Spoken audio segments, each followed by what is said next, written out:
Hey guys, Rob Bigfoot6 here, and we're back again with another video on Hitman, and this time we're going to Morocco. So this time in Morocco, we're faced with a bit of a dilemma here. We've got a high-ranking general to kill that's kind of by himself, but protected by high-level military personnel that are ready to kill anyone.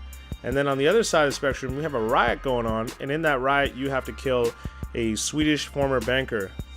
And you're faced with the dilemma who to kill first, pretty much. And do you go for the stealthy approach and go after the military general, or do you go after the chaos riot area and try to get into the consulate?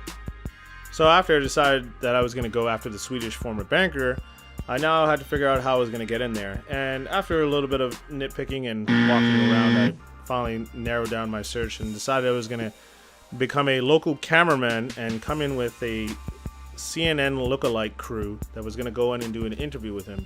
That was my in.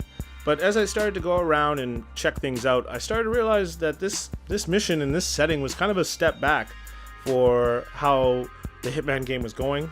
The last mission was kind of like it was a real, brought me back. It, got me excited. I was like, okay, every mission's going to be like this. It's going to be intriguing. But this one kind of set me back. They had the riot aspect going on. They had all this kind of cool stuff going on, but there should have been like a time limit or something that I knew that if I didn't get it done fast enough, the riot was going to ensue. And then I had to deal with martial law, and then I had to still kill these two targets, but there's martial law in effect, and I'm not allowed on the streets. But none of that was it didn't really happen. Maybe I had to wait longer, but I never saw it coming. I never felt the anxiety that I felt in the prior mission with the virus and killing those two targets in the way that I did. With this one, I kind of just laid back, and it got a little easy. I gotta say it. It was kind of set me back in terms of the excitement I felt with the last mission, and it kind of made me think, like, what are you guys doing? Come on, like, you should have thought of something a little more not lazy, I want to say, or something a little more fun. Maybe the riot kicks off after 5-minute mark, and then it's chaos ensuing, and in the chaos I can either kill the target or it gets even harder to kill the target, but that wasn't there. So now moving on, we've killed the Swedish banker. Now we're moving on to the general. He's by himself. Well, not by himself, but he's secluded in an area outside of the city, the main area where the riots are going on. Off to the side, he has his huge militia force that is heavily protecting him, but he's by himself in terms of there's no civilians, so you can kind of let loose if you really want to. If you think you don't want to go stealth and you just want to go in there guns blazing, it's not a bad area to do it because it's just militia and you don't really have to worry about much. But I would still recommend the stealth option. It's pretty fun. And there's also a little cool thing that I saw. There was a toilet seat on the second floor. There's just a big gaping hole, and that toilet seat is just kind of hanging off of it.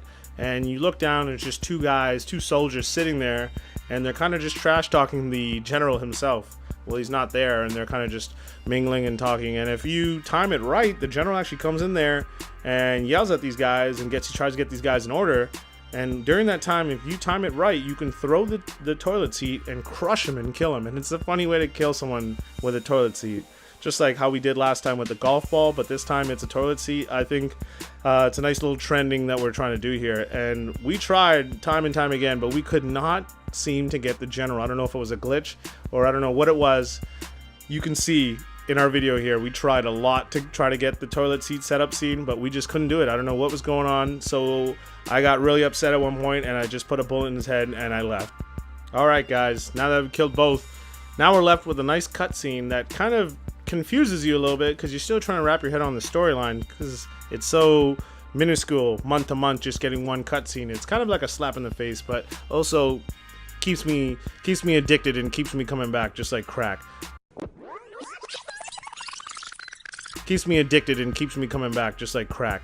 But I gotta say, when I was done, I was a little confused with this cutscene. I didn't know where it was going. The key bear, what's that all about? I don't know, but I'm excited for the next mission because I kind of want to see what's going to happen here. Now we went from Morocco. Where are we going to go? Japan? Maybe even Canada? Maybe even the States? Who knows? Thanks for watching, guys. More videos on the way. PandaFoot signing out.